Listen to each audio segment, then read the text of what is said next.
Why did God plant the one tree he knew would destroy us? Imagine you are standing in a garden that has never known winter. The air is neither hot nor cold. The ground under your feet is soft, dark, and rich. Every tree you can see is heavy with fruit, and every single one of them is good to eat. You will never be hungry here. You will never be thirsty. You have never heard the word death because nothing here has ever died. And then you see them. Two trees standing together at the very center of the garden. One of them is the tree of life. The other has a longer name, the tree of the knowledge of good and evil. You are allowed to eat from the first one. You are forbidden to eat from the second. Now here's the question that has kept people awake for 3,000 years. If God knew, and he did know, that the man and the woman would one day reach for that second tree that they would eat, that it would break the world, then why did he plant it at all? Why put the one tree in the garden that he knew would destroy us? Why not leave it out? Why build the trap and then act surprised when we fall in? Stay with me, because the answer is not what you were taught in Sunday school. This is not a story about a piece of fruit. This is not a story about a rule. This is not a story about a mistake that ruined everything. This is a story about whether love can be real and what it costs to make it real. And I want to tell you something before we even begin. This story starts with a tree. It will also end with a tree, but not the tree you are picturing right now. We will get to that second tree. Just not yet. For now, stay in the garden. Stand between the two trees. Feel the weight of the choice that is about to be made. And ask yourself, honestly, what you would have done. Let's go back to the beginning of the command, because most people get it backwards. Before God ever said no, he said yes. Listen to the order of his words. He tells the man, "You may eat freely of every tree of the garden," every tree. The yes comes first, and it is enormous. Picture it. Thousands of trees, every fruit you can imagine, all of it given before a single thing is withheld. God does not begin with a list of rules. He begins with a feast. And only then, almost as an afterthought, comes the one limit. Of the tree of the knowledge of good and evil you shall not eat, for in the day that you eat of it you shall surely die. That phrase, "you shall surely die," is two words in Hebrew, mutamut. And it is strange because it doubles the verb. Literally it says, "Dying you shall die." Not one clean death, a dying that begins the moment you bite and never quite stops. God is not threatening, he is warning. Like a father who tells his child, "Do not touch the stove." He is not angry that the stove is hot. He is trying to keep small hands from the fire. So that is the first thing. The command was a fence around a feast. One tree forbidden out of 1,000 given. But here's what most people miss. Why two trees? Why plant the tree of life and the tree of death right next to each other, in the exact center where Adam and the woman would pass them every single day? God could have hidden the dangerous one. He could have grown it on the far edge of the garden, behind a wall, guarded. Instead, he set it in the middle, in plain sight, within reach. And that tells you something about what God was actually making. He was not building a zoo where the animals are fed and safe and have no say in anything. He was making people. People who could look at the forbidden tree every morning and choose freely to walk past it. because the love you are forced into is not love at all. The child who hugs you only because their arms are tied to yours is not loving you. They are just tied to you. God did not want creatures tied to him. He wanted children who would stay because they chose to. That second tree was not a trap. It was the door. It was the one open door in the whole garden that made everything else mean something. Without a way to say no, the yes is worthless. Without the possibility of leaving, staying is not love. It is just location. Hold that thought, because someone is about to walk through that door. There is another character in this garden, and Scripture introduces him carefully. He is called the serpent, in Hebrew the nachash. The word comes from a root tied to whispering, to hissing, to enchantment.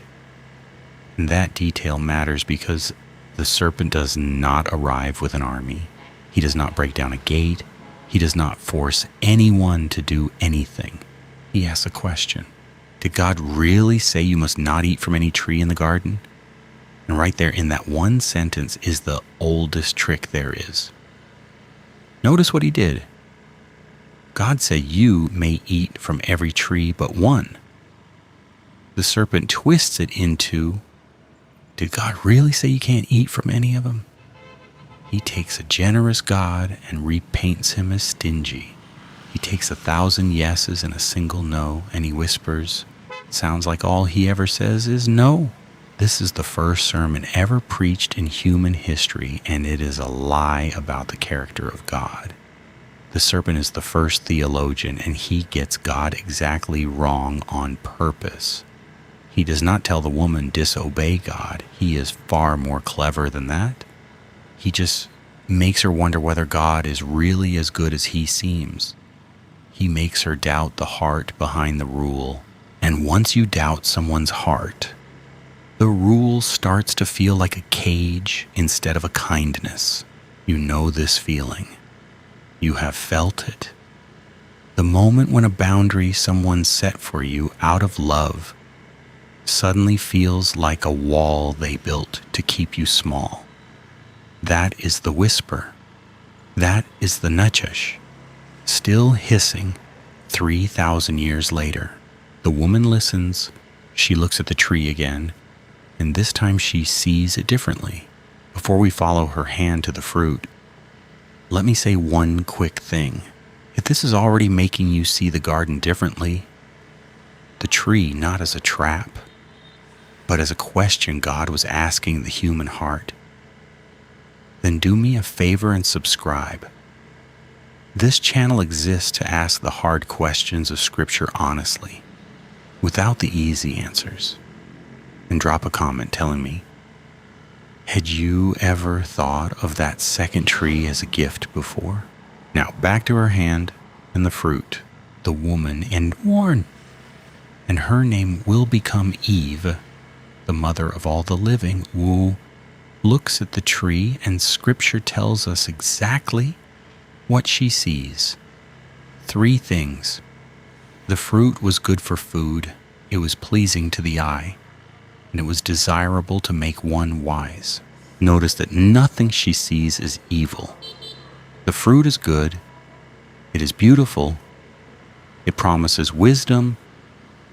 That is how temptation has always worked, or it almost never offers you something ugly. It offers you something good, at the wrong time, on the wrong terms, for the wrong reason. The serpent did not have to make the tree look like poison. He only had to make her forget the one who said no, and remember only the no itself. And so she eats. But pay attention to this next line, because for centuries, people read right past it. She also gave some to her husband who was with her, and he ate who was with her. Adam was there. Adam was standing right beside her the whole time. The man who heard the command directly from God's own mouth before the woman was even formed said nothing. He did not warn her.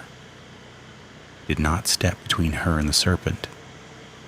He did not speak one single word in defense of the God who had given him everything. He just watched. And then he ate too. Here's the part nobody tells you. The first sin in the Bible was not only a sin of reaching, it was also a sin of silence. Eve did something wrong. Adam did nothing at all. And that was its own kind of wrong. And maybe that lands a little too close to home. Because most of us are not afraid of the dramatic, obvious sins. Most of us fall the way Adam fell. We stand beside the thing we know is wrong, and we say nothing. We watch it happen, and we tell ourselves, we are not really part of it. But silence in the face of what you know is wrong is not innocence. It is a choice wearing the costume of innocence. The moment they eat, their eyes are opened, just like the serpent promised. But the first thing this new knowledge shows them is not wisdom. It is shame. They look down and they realize they are naked, and they hide. The very first thing the knowledge of good and evil teaches them is how to be afraid of God. And then comes the sound that should break your heart. Footsteps. God walking in the garden in the cool of the day. The same garden, the same evening rhythm, the same God who had walked with them 100 times before.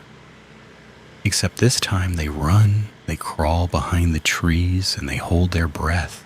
And God calls out one question, where are you? Now think carefully about that question. The God who made the stars, who knit the man together from the dust, who knows the number of hairs on your head, does that God not know? Or two terrified people are hiding behind a bush? Of course he knows. He always knew. So he's not asking because he is lost. He is not asking to track them down like a hunter. He is not asking so he can punish them faster. He is asking because he wants them to come out on their own. He wants them to speak. The first question God asks fallen humanity is not what have you done? It is where are you? It is the question of a father who already knows, walking toward the children who broke his heart, giving them the chance to step out of the dark and answer. And here's where the stakes stop being about two people in a garden. Because when Adam and Eve walked through that door, they did not just break their own lives. The door swung open behind them, and through it came death and shame and every funeral that has ever been held, and every war and every betrayal and every grave you have ever stood beside. One choice. The whole world changed. So God has a problem. A world he loves, now bound to death by a choice he allowed them to make freely. What does a God like that do? He plants another tree. So let's finally answer the question we started with. Why plant the tree at all if you know how it ends? A man named Augustine asked this same question 1,600 years ago. He had lived a wild life before he ever found faith, so he was not asking from a comfortable chair. He had tasted the wrong tree himself many times, and the answer he landed on still holds. Augustine said that a will which cannot choose wrongly is not actually free, and a love that cannot be refused is not actually love. It is something else. It is control, it is ownership, it is a puppet on a string saying, I love you because you are pulling the string. Think about it the way a parent does. There comes a day when you hand your child the keys to the car.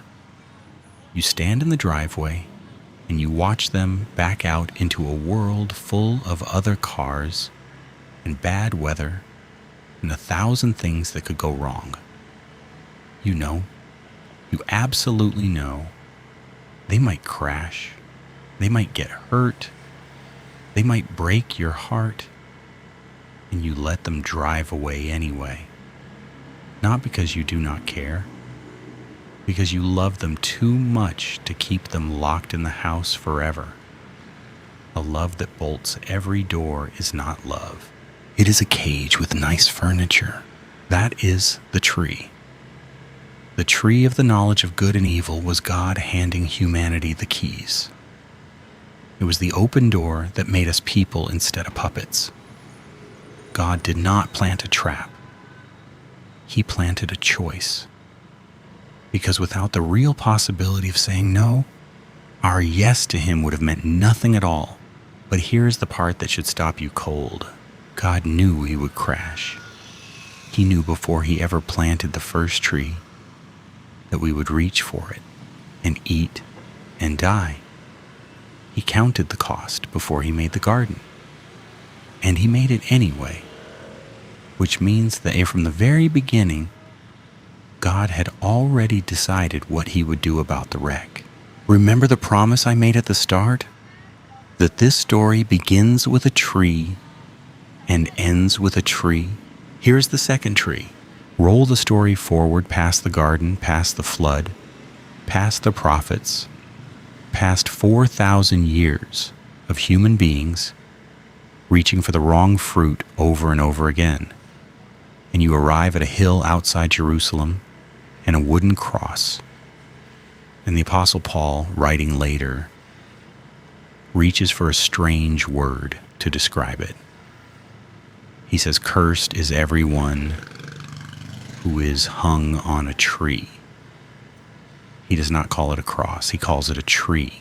Do you see it now? In the first garden, the first man stood beside a tree and reached out his hand and took the fruit that was not his to take. And the whole world broke. On a hill called Golgotha, the last man was nailed to a tree and stretched out his hands and gave everything that was his to give. And the whole world had a way home. The first Adam took, and we died. The last Adam gave, and we live. One tree opened the door to death. The other tree opened the door back. So why did God plant the tree he knew would destroy us? Because the same God who planted it had already planted the cure.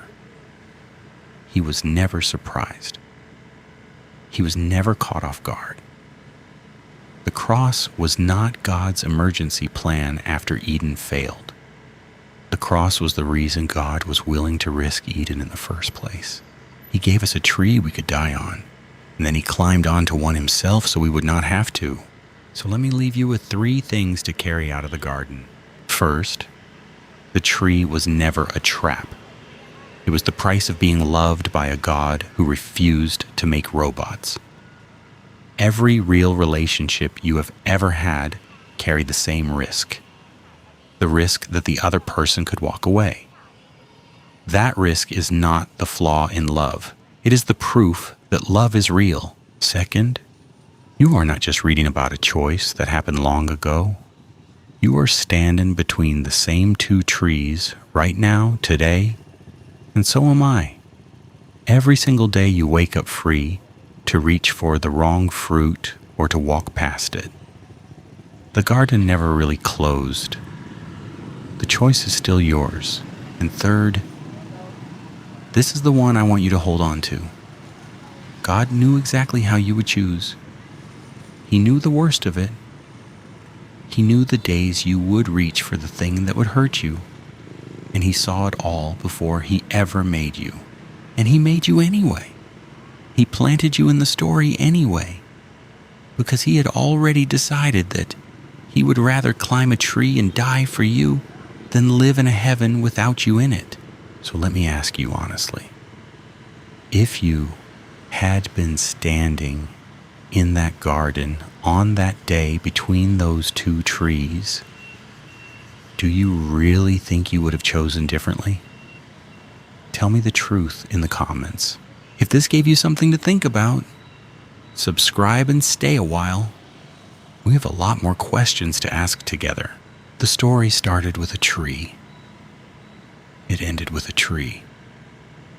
And the whole distance between them, that is how far God was willing to go to bring you home.